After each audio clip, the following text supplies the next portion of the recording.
Hi అండి అందరికీ. అందరూ ఎలా ఉన్నారు? వెల్కమ్ టు పద్దు బ్లాగ్స్ అండి. నా వీడియోస్ మీకు నచ్చుతున్నాయనే హోప్‌తో అయితే నేను ఇంకా కంటిన్యూ చేస్తున్నాను. ఫస్ట్‌లో చాలా మిస్టేక్స్ అయితే చేస్తున్నాను. అవి సరి చేసుకుంటూ మంచి మంచి రెసిపీస్‌తో అయితే మీ ముందుకొస్తున్నాను.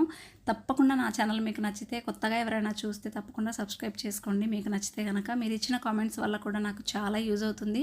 వీడియో నచ్చితే డెఫినెట్‌గా లైక్ చేయండి. లైక్ చేస్తే ఏంటి అంటే కొంచెం మోటివేషనల్‌గా ఉంటుంది. చాలా వరకు రీచ్ అవుతుంది. నా గ్రోత్ కూడా పనికొస్తుంది. మీకు ఎవరికైనా యూస్‌ఫుల్ వీడియోస్ చేయడానికి కూడా నా ఛానల్ అయితే యూజ్ అవుతుందని అయితే అనుకుంటున్నాను.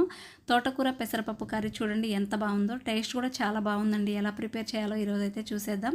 దీనికోసం తోటకూర అయితే నేను ఫ్రెష్గా తీసి కడిగి పెట్టుకున్నానండి. మొత్తం కూడా చాలా ఫ్రెష్గా ఉంది చూసారా. దీన్ని ఎలా ప్రిపేర్ చేసుకోవాలో చూద్దామండి. దీంట్లో పెసరపప్పు మనం నీట్గా వాష్ చేసి అయితే పెట్టుకుందాము.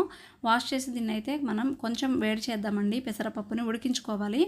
ఈలోపు మనం కొంచెం మిక్సీ జార్లో జీలకర్ర, ఎండుమిర్చి, ఎండు కారము, వెల్లుల్లి మొత్తం కూడా మిక్స్ చేసేసుకొని ఒక పొడిలా అయితే తయారు చేసుకున్నాం. ఈలోపు మనకి పెసరపప్పు ఉడికిపోయిందండి. అలా అని మెత్తగా కాదు, అలా అని అసలు గట్టిగా కాకుండా మీడియంగా అయితే ఉడికించుకోండి. ఎందుకు అంటే మనకి ఆకుకూరలో చూడండి ఇలా అనమాట. ఆకుకూరలో మనం తింటుంటే తగులుతుంటే చాలా బాగుంటుంది టేస్ట్, ఫ్లేవర్ కూడా బాగుంటుంది కాబట్టి. దెన్ నెక్స్ట్ కడాయిలో ఆయిల్ వేసేసాము. పోపు దినుసులు, పచ్చిమిర్చి, ఎండుమిర్చి, ఆనియన్స్ కూడా వేసామండి. కొంచెం మనకి బ్రౌన్ కలర్లో వచ్చే వరకు అయితే ఇలా ఫ్రై చేసుకోండి. దెన్ కొంచెం ఫ్రై అయిన తర్వాత ఇంగువ కూడా యాడ్ చేశాను, పసుపు కూడా యాడ్ చేసి కొంచెం ఫ్రై అయితే చేసుకోండి. దెన్ మనం తోటకూర ఫ్రెష్గా కడిగి పెట్టుకున్నాం కదా, అదైతే ఈ ఫ్రైలో వేసేయండి. వేసేసి కొంచెం మనం మగ్గించుకోవాలండి. కర్రీ మాత్రం నిజంగా ఇలానే చేసి చూడండి, చాలా టేస్ట్ ఉంటుంది. స్కిప్ అయితే చేయొద్దండి. స్కిప్ చేస్తే మనకి ఏది అర్థం కాదు.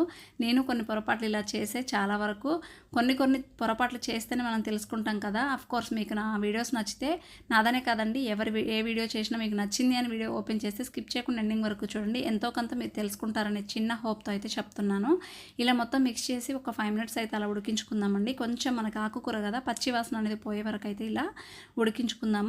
దీంట్లో పోషక విలువలు కూడా చాలా ఉంటాయండి. నేను కరివేపాకు ఫస్ట్ వేయలేదండి, ఇది వేసాక వేసాను. ఏంటి అంటే కొంచెం నలిపి వేస్తున్నాను చూసారు కదా. కొంచెం ఆ కరివేపాకు ఉన్న ఫ్లేవర్ అనేది మనకి కొంచెం దీనికి యాడ్ అవుతుందనేసి జస్ట్ ఇది ఒక చిన్న టిప్.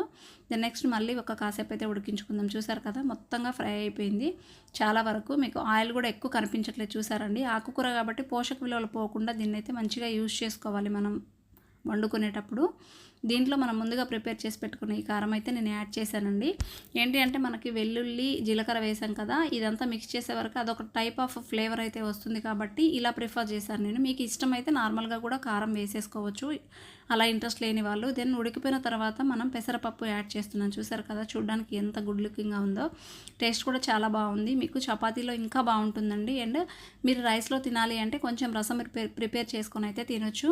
మనకి ఈ తోటకూరలో చక్కగా చాలా మంచి విటమిన్స్ ఉంటాయండి. ఏ విటమిన్ ఉంటుంది, సి విటమిన్ ఉంటుంది, రిచ్ ఇన్ యాంటీ ఆక్సిడెంట్స్ కూడా ఉంటాయి. మంచి ఫైబర్ డైట్ అనమాట ఇది. డైజెస్టివ్ సిస్టమ్ కూడా చాలా బాగా పనిచేస్తుందండి. మనకి పెసరపప్పులో కూడా విటమిన్ B, B4 అన్నీ కూడా బాగుంటాయండి. ప్రోటీన్స్ మాత్రం హై ప్రోటీన్ ఉంటుంది మనకి ఈ పెసరపప్పులో. చాలా సూప్స్, సలాడ్స్, స్వీట్స్ కూడా మనం తయారు చేసుకుంటాం కదా. సో రెండిటి కాంబినేషన్ డెడ్లీ కాంబినేషన్ అనమాట. అన్ని రకాల పోషక విలువలు మన బాడీలోకి అయితే చేరుతాయని నేను అనుకుంటున్నాను. చూసారు కదా ఎంత కలర్ఫుల్గా ఉందో. తప్పకుండా ఇంత మంచి వీడియో, ఇంత మంచి బెనిఫిట్స్ ఉన్న కర్రీ మీకు చేసి చూపించినందుకు మీకు నచ్చితే కనుక తప్పకుండా అయితే మీరు ట్రై చేయండి. కామెంట్ సెక్షన్లో మెన్షన్ చేయండి. ఏదైనా మిస్టేక్స్ చేస్తే కూడా నాకు తెలియజేయండి. డెఫినెట్గా సపోర్ట్ చేయండి. మీరు లైక్ చేస్తేనే నా వీడియో చాలామందికి రీచ్ అవుతుంది, నాకు ఇంకా బూస్టప్గా ఉంటుంది, మంచి వీడియోస్ చేయడానికి అవకాశం ఉంటుంది. కాబట్టి డెఫినెట్గా లైక్ చేయండి.